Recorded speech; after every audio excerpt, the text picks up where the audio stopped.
وقار کی والدہ 3 دن بعد گھر آ گئیں۔ ان کی طبیعت سنبھل گئی تھی۔ وقار اب 24 گھنٹے ان کے پاس رہ کر ان کی خدمت کر رہا تھا۔ ایک روز انہوں نے پوچھ لیا، بیٹا تو آفس کیوں نہیں جا رہا؟ امی آپ کی بیماری زیادہ اہم ہے، یہ سمجھیں کہ آفس والوں نے چھٹی دے دی ہے۔ بیٹا کب تک چھٹیاں لے گا؟ یہ سلسلہ تو چلتا رہے گا۔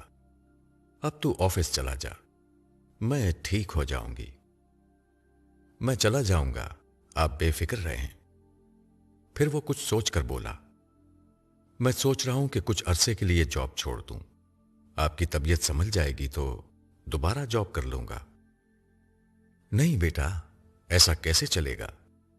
وقار کی والدہ نے فوراً کہا۔ وہ سوچ رہی تھی کہ بڑی مشکل سے تو وقار نے کوئی ملازمت کی تھی، اب وہ ملازمت چھوڑ دیتا تو یہ بہت برا ہوتا۔ مگر وقار ان کی بات کے جواب میں خاموش رہا۔ پھر وہ کچھ کہے بغیر اٹھ کر اپنے کمرے میں آ گیا۔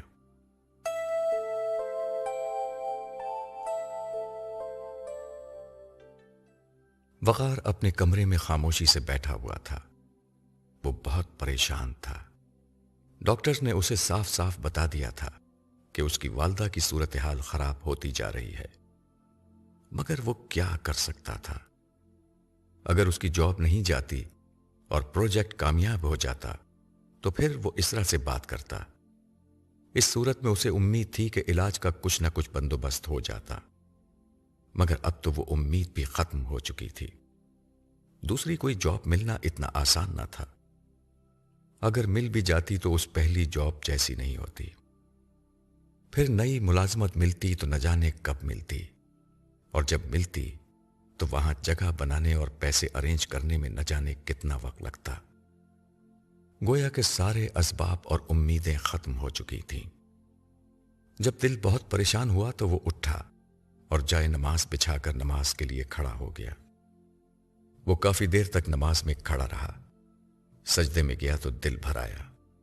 وہ آنسوؤں کے ساتھ خدا سے مخاطب ہوا، میرے رب، میرے سارے احوال کی تجھ کو خبر ہے۔ میں اپنے سامنے اپنی ماں کو موت کے دروازے پر دیکھ رہا ہوں اور اس کے لیے کچھ نہیں کر سکتا سوائے تجھ سے دعا کرنے کے۔ اس سے پہلے میں نے اپنی بیوی کی دفعہ تجھ سے بہت دعا کی تھی، مگر میری دعائیں بیکار گئی تھیں۔ مالک میں اس وقت امیر تھا، لیکن اب ہر پہلو سے فقیر ہوں۔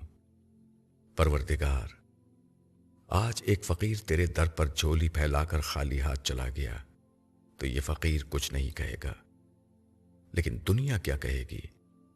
پروردگار سوچ تو صحیح، روز حشر دنیا کیا کہے گی کہ ایک فقیر رب کائنات کے ہاں سے خالی ہاتھ گیا تھا۔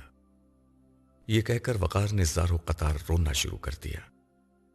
روتے روتے اس کی ہچکیاں بن گئیں۔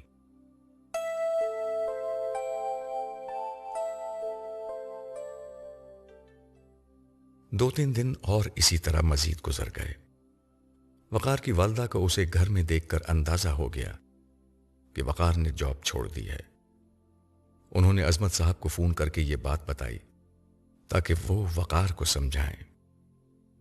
وہ اسی شام وقار کے گھر آ گئے۔ انہوں نے آتے ہی کہا، سر بیگم صاحبہ بتا رہی تھی کہ آپ نے جاب چھوڑ دی ہے۔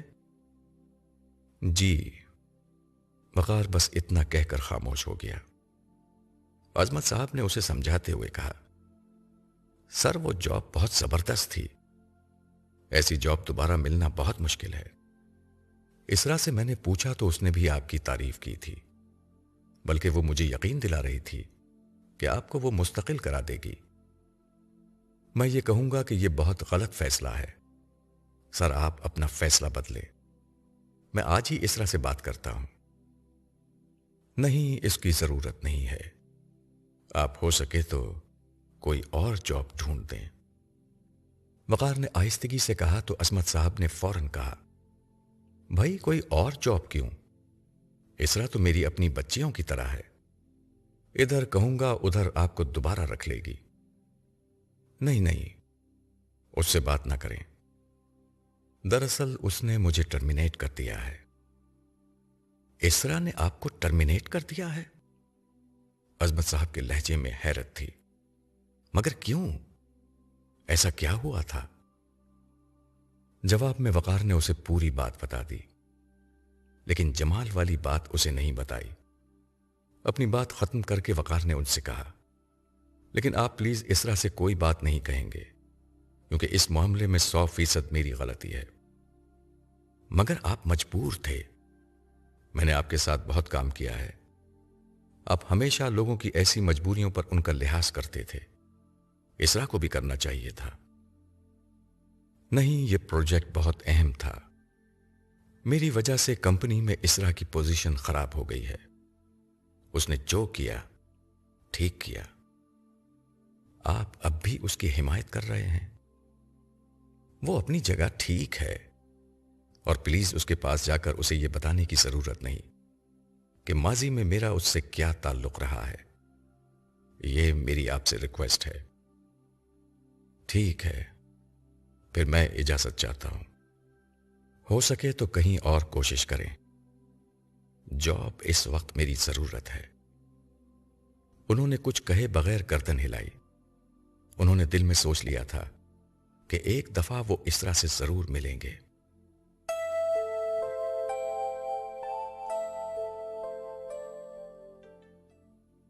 فون کی گھنٹی بجی۔ دوسری طرف سے اسرا کی پی اے سدرا کی آواز آئی، میم، عظمت صاحب آپ سے ملنے کے لیے آئے ہیں۔ میں نے بتایا کہ آپ میٹنگ میں ہیں، لیکن وہ کہتے ہیں کہ آپ سے فوراً ملنا ہے۔ ٹھیک ہے، انہیں اندر بھیج دو۔ اسرا نے فون رکھا اور سامنے بیٹھے ہوئے اسٹاف کے لوگوں سے کہا، جینٹل مین، ہم بیشتر باتیں کر چکے ہیں، جو چیزیں رہ گئی ہیں ان پر ہم کچھ دیر میں دوبارہ بات کر لیں گے۔ نو پرابلم میم، یہ کہہ کر اسٹاف کے لوگ اٹھ کر باہر چلے گئے۔ ان کے جانے کے بعد دستک ہوئی اور عظمت صاحب اندر داخل ہوئے۔ انہیں دیکھ کر اسرا اپنی نشست سے کھڑی ہو گئی اور خوش دلی سے ان کا استقبال کرتے ہوئے بولی، السلام علیکم سر، آپ نے خود کیوں زحمت کی؟ مجھے فون کر دیتے۔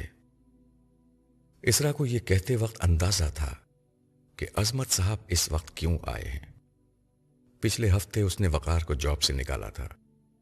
یہ عظمت صاحب ہی تھے جن کی سفارش پر اس نے وقار کو ملازمت پر رکھا تھا۔ وہ عظمت صاحب کا کہنا ٹال نہیں سکتی تھی، لیکن اسرا ایک با اصول اور سخت گیر ایڈمنسٹریٹر تھی۔ وہ اس طرح کی غلطیاں معاف نہیں کرتی تھی۔ اب یہ ممکن نہیں تھا کہ ان کی سفارش پر وہ وقار کو دوبارہ جاب پر رکھتی۔ اب اسے عظمت صاحب کا لحاظ کرتے ہوئے انہیں اس فیصلے سے مطلع کرنا تھا۔ ان کا استقبال کرتے ہوئے وہ ذہنی طور پر خود کو اس مشکل کام کے لیے تیار کر چکی تھی۔ وعلیکم السلام، کوئی بات نہیں، میں خود حاضر ہو گیا ہوں۔ عظمت صاحب نے اندر آتے ہوئے جواب دیا۔ ان کے چہرے پر گہری سنجیدگی تھی۔ تشریف رکھیے۔ اسرا نے اپنے سامنے رکھی نشست کی طرف اشارہ کرتے ہوئے کہا۔ عظمت صاحب بیٹھ گئے تو اس نے دریافت کیا، آپ کیا لیں گے، چائے یا؟ عظمت صاحب نے اس کی بات کاٹتے ہوئے اسی سنجیدگی کے ساتھ سوال کیا، آپ نے وقار صاحب کو جاب سے نکال دیا ہے؟ اسرا نے محکم لہجے میں ان کو جواب دینا شروع کیا، جی ہاں، انہوں نے انتہائی غیر ذمہ داری کا مظاہرہ کیا تھا۔ میں نے انہیں ایک انتہائی اہم پروجیکٹ کی ذمہ داری دی تھی۔ اس سلسلے میں بیرون ملک سے ایک ٹیم میٹنگ کے لیے آئی تھی، مگر عین میٹنگ والے دن وہ آفس سے غائب ہو گئے۔ نہ انہوں نے خود کوئی اطلاع دی، نہ گھر پر کوئی خیر خبر چھوڑی۔ وہ اس پورے پروجیکٹ کے انچارج تھے۔ غیر ملکی ٹیم ان کی پریزنٹیشن کے لیے خاص طور پر یہاں آئی تھی، مگر ان کی وجہ سے وہ اس پروجیکٹ کو فائنل کیے بغیر واپس لوٹ گئی۔ مجھے جتنی شرمندگی اس روز ہوئی، پورے کیریئر میں نہیں ہوئی۔ میں اصولوں کی سخت پابند ہوں، اس طرح کی غیر ذمہ داری برداشت نہیں کر سکتی۔ انہوں نے بھی اپنی غلطی تسلیم کی تھی۔ کیا آپ نے ان سے پوچھا تھا کہ انہوں نے ایسا کیوں کیا؟ نہیں، میں نے پوچھنے کی ضرورت محسوس نہیں کی۔ ہمارے ہاں لوگوں کے پاس بہانوں کی کمی نہیں ہوتی۔ یقیناً ان کے پاس بھی ہوگا، مگر میں اس طرح کے بہانے سننے کی عادی نہیں۔ یہی میرا اصول بھی ہے اور یہی میری ترقی کا راز بھی ہے۔ اسرا کے لہجے میں غصہ تھا۔ وہ بولتے بولتے ایک لمحے کے لیے رکی اور قدرے نرمی سے بولی، عظمت صاحب، میں آپ کا بہت احترام کرتی ہوں، آپ پلیز ان کی سفارش نہیں کیجیے گا۔ میں نے پہلی دفعہ بھی ان کو آپ کے کہنے پر رکھا تھا۔ آپ نے کہا تھا کہ وہ قابل بھی ہیں، ذمہ دار بھی اور ضرورت مند بھی۔ میں نے صرف آپ کے کہنے پر اپنی ذمہ داری پر ان کو اتنا اہم عہدہ دیا تھا، مگر وہ انتہائی غیر ذمہ دار ثابت ہوئے۔ میں اب کوئی ایسا کام نہیں کروں گی جس سے میری کمپنی کو نقصان ہو۔ اسرا کے لہجے میں قطعیت تھی۔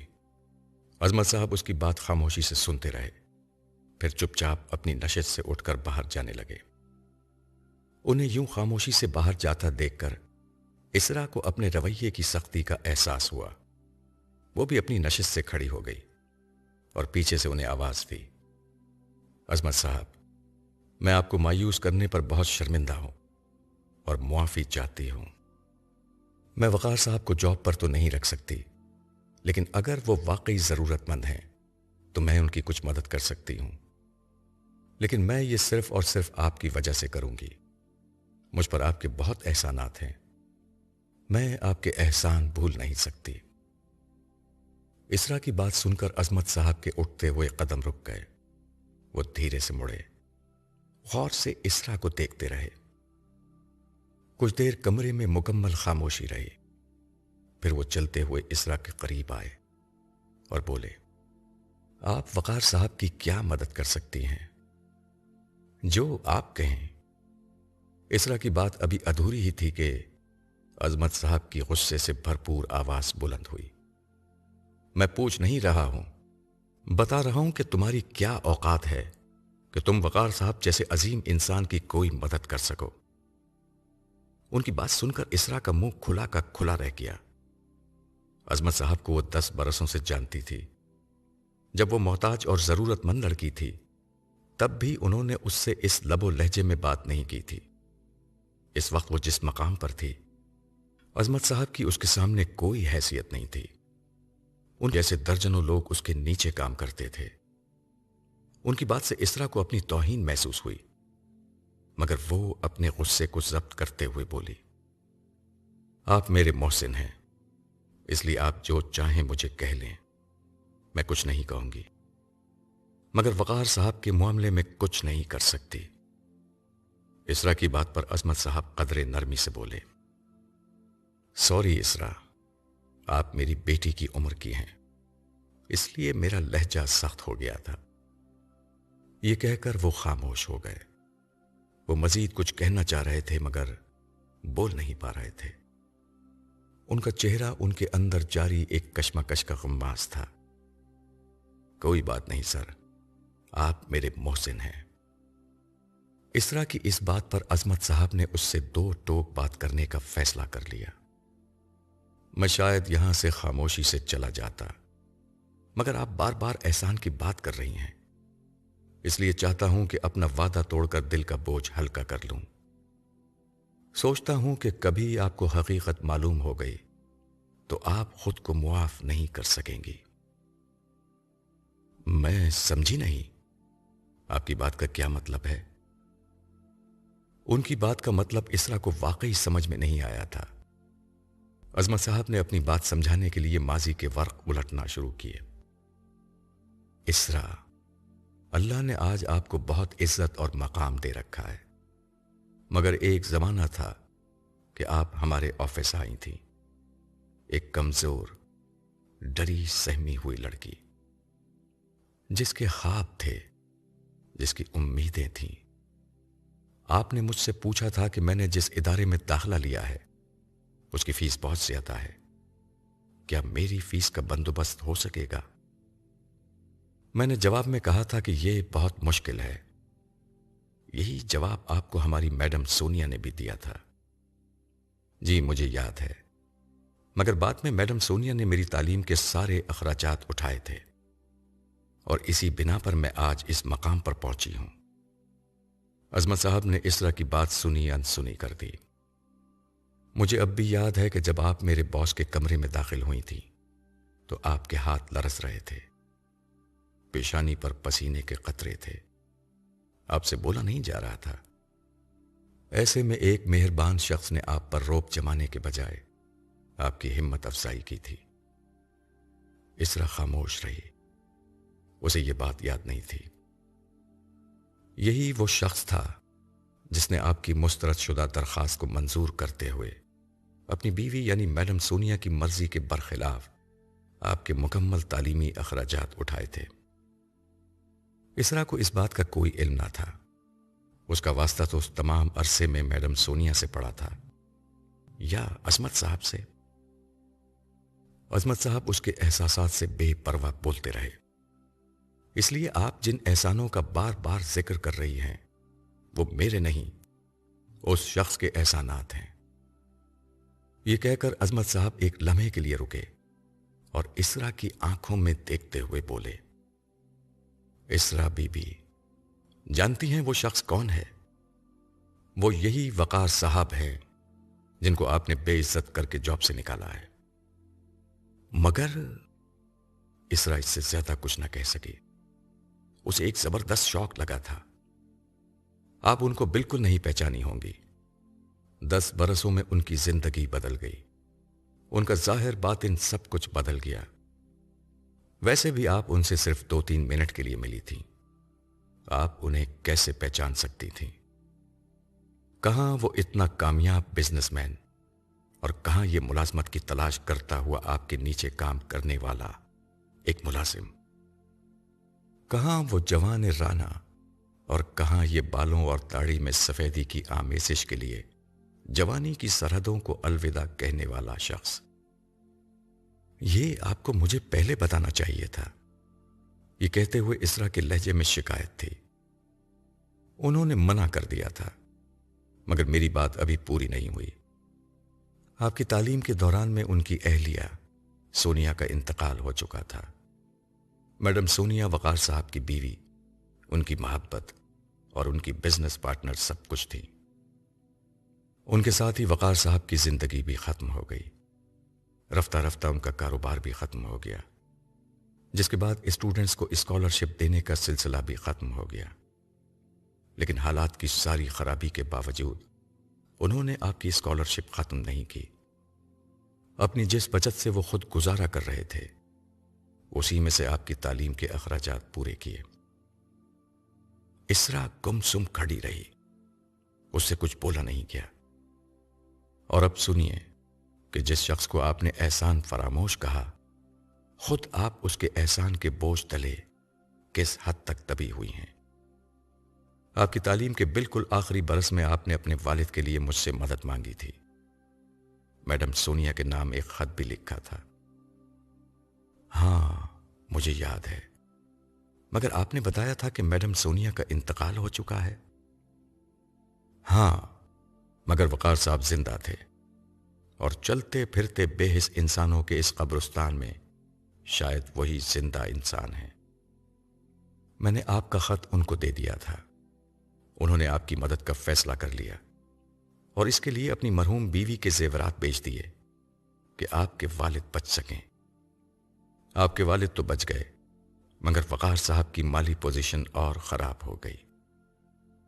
مگر آپ نے تو کہا تھا کہ کسی صاحب حیثیت شخص نے علاج کے اخراجات ادا کیے تھے۔ یہ کہتے ہوئے اسرا کی آواز روحان سی ہو رہی تھی۔ وقار صاحب نے اپنا نام بتانے سے منع کیا تھا، مگر ابھی آپ سنتی رہیں کہ میرے پاس آپ کو سنانے کے لیے اور بھی بہت کچھ ہے۔ وقار صاحب نے کبھی ملازمت نہیں کی، یہ ان کے مزاج کے خلاف تھا۔ ان کے حالات خراب ہوتے چلے گئے۔ انہوں نے میڈم سونیا کے بعد دوبارہ شادی بھی نہیں کی، وہ جیسے تیسے گزارا کر رہے تھے۔ مگر پھر ایک ایسی مجبوری آ گئی جس کی بنا پر ان کو ملازمت کرنا پڑی۔ ان کی والدہ کو بھی وہی مرض ہو گیا جو آپ کے والد کو ہوا تھا۔ مگر اب کوئی اور وقار ان کی مدد کے لیے نہیں آیا۔ وہ آپ کی طرح کسی کو خط لکھ کر رحم کی بھیک بھی نہیں مانگ سکتے تھے۔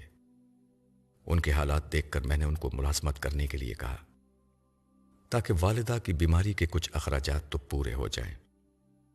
میں ہی ان کو آپ کے پاس یہ کہہ کر لایا تھا کہ یہ آپ کا لگایا ہوا درخت ہے، اس کے سائے میں بیٹھ کر آپ کو اچھا لگے گا، مگر انہوں نے اسی شرط پر یہاں ملازمت قبول کی تھی کہ میں آپ کو ان کے بارے میں کچھ نہیں بتاؤں گا۔